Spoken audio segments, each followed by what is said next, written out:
नेहमी आपल्या घरामध्ये जेव्हा भात शिल्लक राहतो तर आपण काय करतो, एकतर त्याला फोडणी टाकून खातो किंवा तो फेकून देतो. तर आज आपण शिल्लक राहिलेल्या भातापासून एकदम मऊ लुसलुशीत, जाळीदार आणि चमचमीत असा नाश्ता बनवणार आहोत. एकदम कमीत कमी तेलामध्ये हा नाश्ता बनवलेला आहे, तरी देखील एकदम चविष्ट, जाळीदार, स्पॉन्जी असा हा नाश्ता बनवून तयार होतो. चला तर मग सुरुवात करूया. नमस्कार, कुक विथ मनीषा यूट्यूब चॅनलमध्ये तुम्हा सर्वांचं खूप खूप मनापासून स्वागत आहे. रेसिपी सुरू करण्याआधी तुम्हाला एक निवेदन आहे. तुम्हाला जर आजची ही रेसिपी आवडली तर एक लाईक नक्की करा. चॅनेलवर नवीन असाल तर सबस्क्राईब करा. बाजूचं बेल आयकॉन क्लिक करून ऑलवर क्लिक करा. त्याने माझ्या व्हिडिओचं प्रत्येक नोटिफिकेशन सगळ्यात आधी तुमच्या मोबाईलवरती येईल. तर इथे मी हा नाश्ता बनवण्यासाठी रात्रीचा शिल्लक राहिलेला भात घेतलेला आहे. तर हा भात मी थोडासा असा मोकळा सुटसुटीत करून घेतलाय. तर हा भात आता आपण एका वाटीने मोजून घेऊया, म्हणजे प्रमाण अगदी परफेक्ट होईल आणि तुमचा नाश्ता अगदी परफेक्टच बनून तयार होतो. तर एका वाटीच्या सहाय्याने आपल्याला हा भात मोजून घ्यायचा आहे. वाटीमध्ये भात भरत असताना खूप जास्त प्रेस करायचा नाही, वरचेवर भरून घ्यायचा आहे. आणि 2 वाटी असा हा भात माझा भरलेला आहे. 2 वाटी भातासाठी इथे आपल्याला अर्धी वाटी रवा घालायचा आहे, बारीक रवा घालायचा आहे. त्यानंतर पाऊण वाटी इथे आपल्याला बेसन पीठ घालायचं आहे, कारण हा शिजवलेला भात आहे. शिजवलेल्या भाताला स्वतःचा बाइंडिंग नसतं, त्यासाठी ते आपल्याला रवा आणि बेसन पीठ घालायचं आहे. त्यानंतर अर्धी वाटी दही घालायचं आहे. दही हलकंसं आंबट घालायचं, खूप जास्त पण नाही, पण हलकंसं आंबट घालायचं.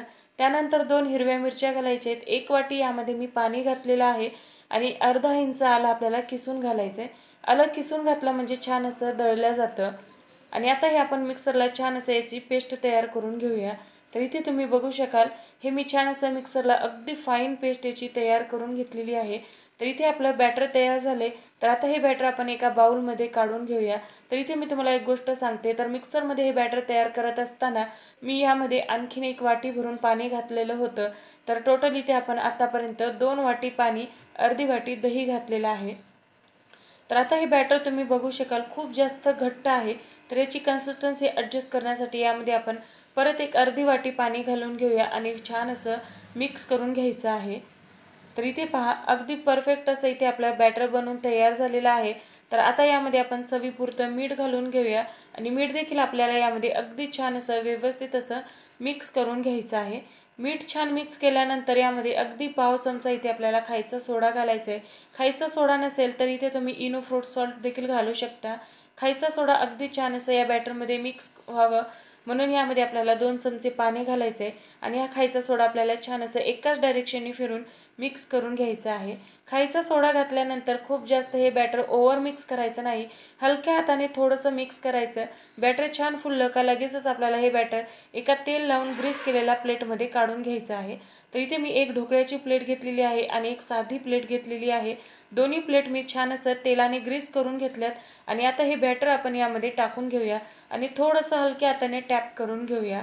आणि यावरती डेकोरेशनसाठी मी हलकंसं लाल तिखट असं पसरून घेतलेलं आहे, म्हणजे हा नाश्ता दिसायला देखील खूप छान दिसतो. आणि आता हे प्लेट आपण वाफवण्यासाठी ठेवून देऊया. तर गॅसवरती पाणी स्टीमरमध्ये गरम करायला ठेवलं. पाण्याला छान उकळी आलेली आहे. तर आता यामध्ये आपण ही ढोकळ्याची प्लेट ठेवून घेऊया आणि छान असं हे 15 मिनिटे आपल्याला वाफवून घ्यायचं आहे.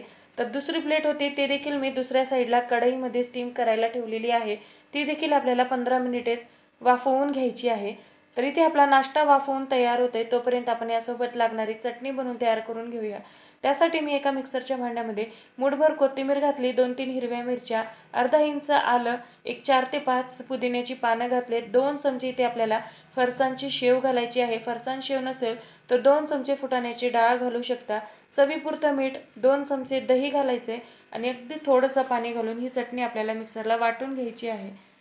तर इथे तुम्ही बघू शकाल, इथे आपली छान अशी चटणी बनवून तयार झालेली आहे. तर इकडे आपली चटणी बनेपर्यंत एकीकडे आपला नाश्ता देखील छान असा वाफवून झालाय. तुम्ही बघू शकाल अगदी छान असा दुपटीने हा नाश्ता फुललेला आहे. तर आता आपण गॅस बंद करूया आणि हा नाश्ता पूर्णपणे थंड करून घेऊया.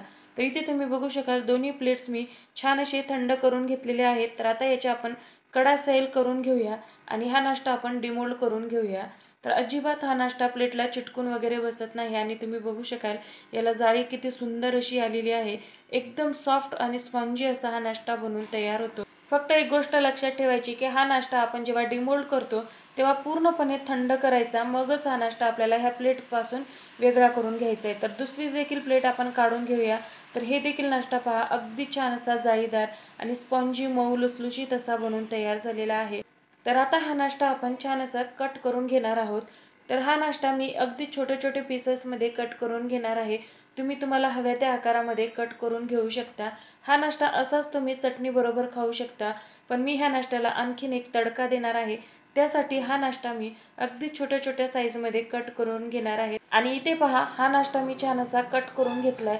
तर पहा अगदी मस्त असा जाळीदार असा हा नाश्ता बनवून तयार झालेला आहे। ह्याला जाळी पहा किती सुंदर अशी आलेली आहे।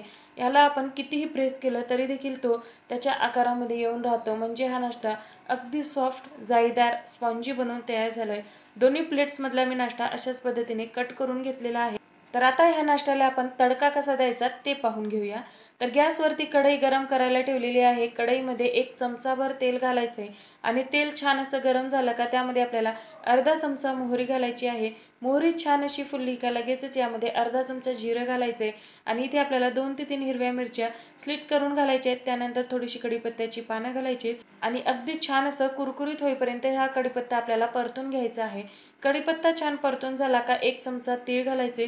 तीळ देखील हलकेसे परतून घ्यायचे आहेत आणि आता यामध्ये आपण कट करून घेतलेला नाश्ता टाकून घेऊया आणि नाश्ता देखील आपल्याला यामध्ये अगदी व्यवस्थित असा परतून घ्यायचा आहे।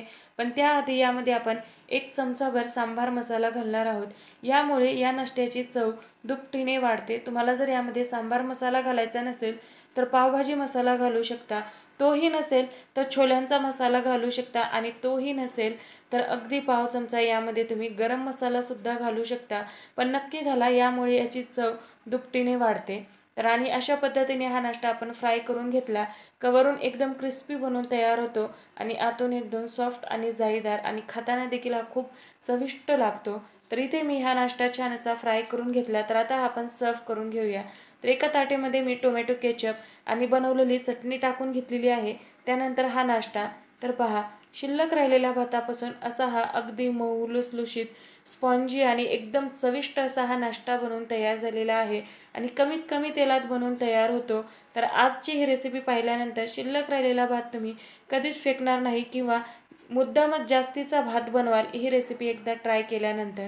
तर नक्की ट्राय करून पहा आणि कशी वाटली रेसिपी कमेंटमध्ये नक्की सांगा। रेसिपी आवडली तर रेसिपीला लाईक करा, जास्तीत जास्त शेअर करा आणि तुम्हाला जर माझ्या ह्या रेसिपीज पाहायला आवडत असतील तर कुक विथ मनीषा यूट्यूब चॅनलला सबस्क्राईब नक्की करा।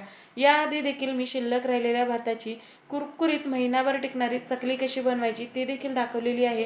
तर ते देखील तुम्ही नक्की पहा। तर पुन्हा भेटू मस्त अशाच रेसिपी बरोबर।